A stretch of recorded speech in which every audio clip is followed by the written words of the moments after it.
বাংলাদেশে একটি শব্দ অতি সম্প্রতি বেশ শোনা যাচ্ছে। মার্চ ফর ডক্টর ইউনূস, অর্থাৎ ডক্টর মোহাম্মদ ইউনূসের জন্য পদযাত্রা, অথবা ডক্টর মোহাম্মদ ইউনূসের জন্য বিপ্লব, অথবা ডক্টর মোহাম্মদ ইউনূসের জন্য আন্দোলন। অতীতে আমরা মার্চ ফর ডেমোক্রেসি বা মার্চ ফর ম্যানি থিংস অনেক বিষয় নিয়ে আমরা শুনেছি। কোনো মানুষের চলে যাওয়া, তারপরে কোনো মানুষের বিদায়, কোনো মানুষের পতনের জন্য, কোনো দাবি আদায়ের জন্য সাধারণত মার্চ শব্দটি ব্যবহার করা হয়। কিন্তু এই প্রথম, বাংলাদেশের ইতিহাসে এই প্রথম কোনো একজন মানুষকে ক্ষমতায় রাখার জন্য, তাও রাষ্ট্রীয় পর্যায়ে, মার্চ ফর ইউনূস শুরু হচ্ছে। ইতিমধ্যে ছাত্রদের যে সংগঠন, অবশ্যই সেটি সমন্বয়কদের সংগঠন, তারা বাংলাদেশের বিভিন্ন জায়গাতে ক্ষুদ্র পরিসরে মার্চ ফর ইউনূস করেছেন। ইটস এ টেস্ট কেস, এবং এটা আরও বৃহত্তর পরিসরে শুরু হবে, এবং এটির যে ব্যাপকতা, এই ব্যাপকতা আগামীতে পুরো রাজনীতির গতি এবং প্রকৃতি পাল্টে দেবে। এবং মার্চ ফর ইউনূসের এই ব্যাপকতায় সমগ্র বাংলাদেশ কেঁপে উঠবে, এবং পার্শ্ববর্তী রাষ্ট্র ভারত, তারা হতচকিত হয়ে পড়বে। এও কি সম্ভব? এবং বিশ্ব কিন্তু অবাক বিস্ময়ে তাকাবে। এটির ফলে আমাদের রাজনীতির গুণগত কোনো পরিবর্তন হবে কিনা, দেশের কোনো কল্যাণ হবে কিনা, এটি এই মুহূর্তে বলা যাচ্ছে না। কিন্তু ইতিমধ্যেই যেটি হয়ে গেছে, রাজনীতিতে যে বিভাজন অনিবার্য হয়ে পড়েছে, যে সংঘাত অনিবার্য হয়ে পড়েছে, সেক্ষেত্রে ডক্টর মোহাম্মদ ইউনূস তিনি তার নিজের পক্ষকে ভারী করার জন্যে, তার পক্ষের লোকজনকে রাস্তায় নামানোর জন্যে ইতিমধ্যে যে কয়টি টেস্ট কেস তিনি উপস্থাপন করেছেন, শতভাগ তিনি সফল হয়েছেন।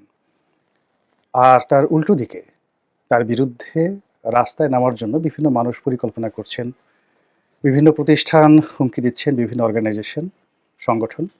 তারা অত্যন্ত দৃঢ় প্রত্যয় এবং দৃঢ় বিশ্বাসে তারা বলিয়ান যে তারা যদি রাস্তায় নামে, সেক্ষেত্রে ডক্টর মোহাম্মদ ইউনূসের পক্ষে সরকার পরিচালনা করা কঠিন হয়ে যাবে।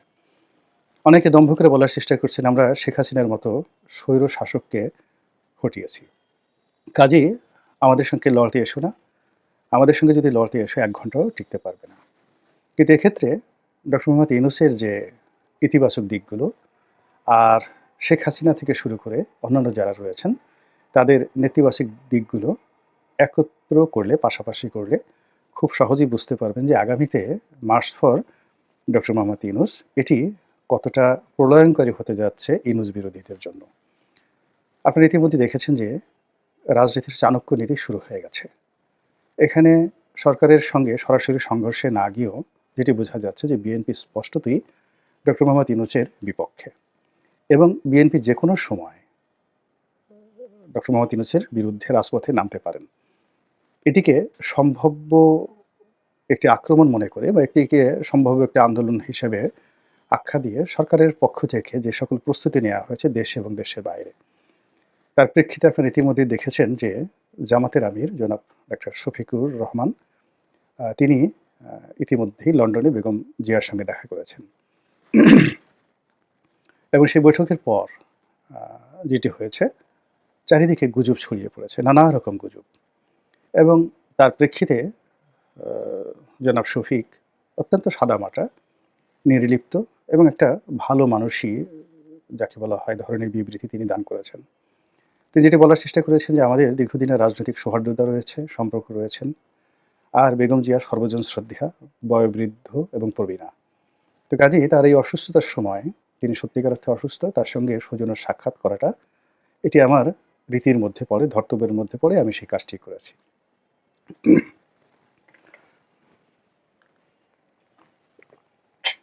অন্যদিকে যেটা হলো, তিনি বাংলাদেশে আসার পরে যে সকল পত্রপত্রিকায় খবর এলো, সেগুলোকে তিনি কোনো রকম পাত্তা দিলেন না। তিনি একটি সংবাদ সম্মেলন করলেন এবং লন্ডনের বৈঠক নিয়ে যে সকল কথাবার্তা হয়েছে সেগুলোকে চমৎকারভাবে তিনি উপস্থাপন করলেন।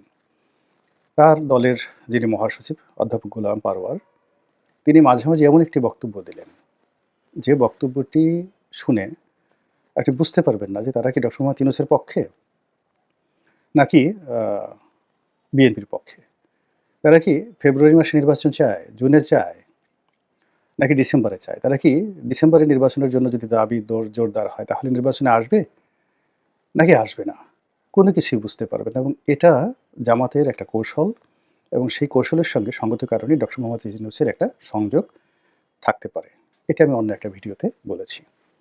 ২ নম্বর হলো যে বিএনপির যে জোশ বা যে একটা লড়াকু মনোভাব ছিল, সেটি ক্রমশ স্তমিত হয়ে যাচ্ছে। পার্টির মধ্যে পারস্পরিক বিরোধ, পার্টির মধ্যে পারস্পরিক যাকে বলা হয় অবিশ্বাস এবং পার্টির অনেক নেতাকে বিভিন্নভাবে ট্যাগ দিয়ে উনি তারেক রহমানপন্থী, উনি বেগম জিয়াপন্থী, উনি জামাতপন্থী, উনি ভারতপন্থী, উনি পাকিস্তানপন্থী। এই ডিভাইড অ্যান্ড রুল সরকার কিছু করেছে কি করেনি বা কোনো গোয়েন্দা সংস্থা করেছে বা করেনি ডাজ নট ম্যাটার। মূল ব্যাপার হলো এই বিভক্তিটা বিএনপিতে চলে এসেছে এবং সর্বোপরি মাঠের যে রাজনীতি, ভোটের যে রাজনীতি, এটি অ্যাবসোলিউটলি জনগণের মুখে একটা সিসি রব উঠে গেছে।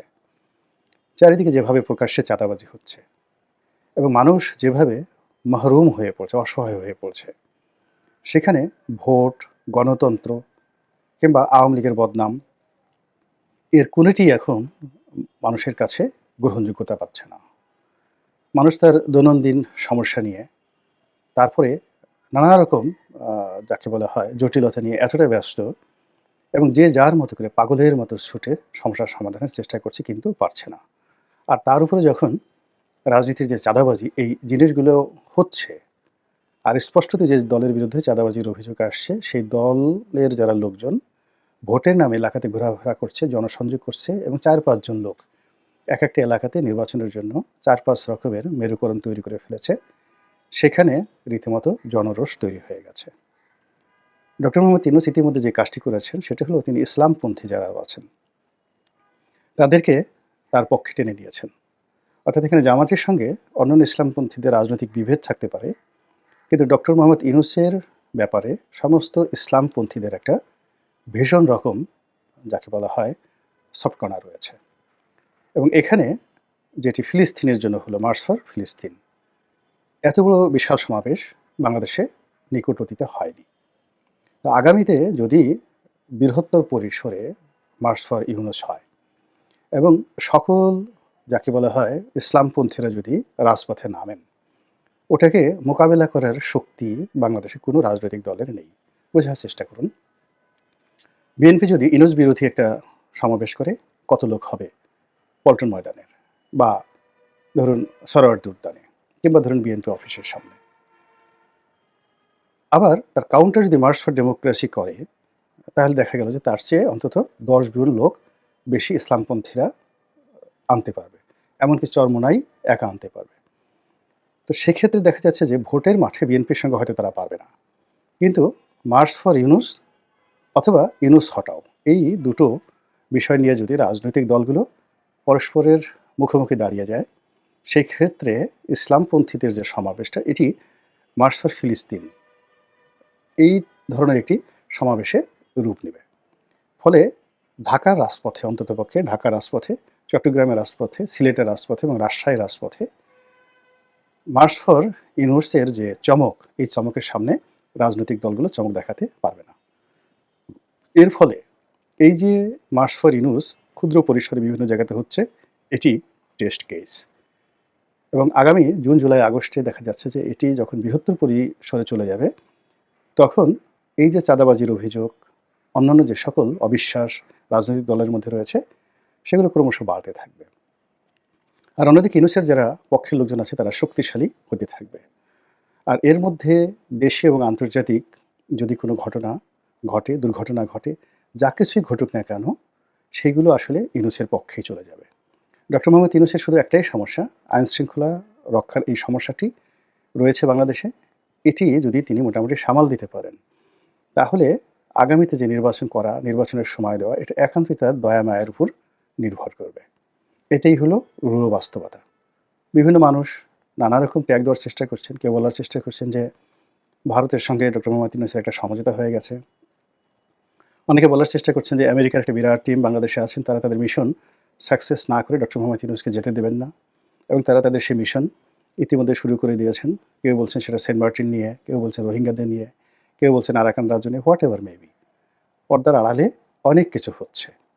আমরা যারা সাধারণ জনগণ, আমরা শুধু শান্তিতে থাকতে চাই, সুখে থাকতে চাই, দেশটি স্থিতিশীল থাকুক এবং আমাদের জননিরাপত্তা যেন বিঘ্নিত না হয়। মহান আল্লাহ আমাদের সবাইকে হেদায়েত দান করুন এবং হেফাজত করুন। আসসালামু আলাইকুম ওয়া রাহমাতুল্লাহি ওয়া বারাকাতুহু।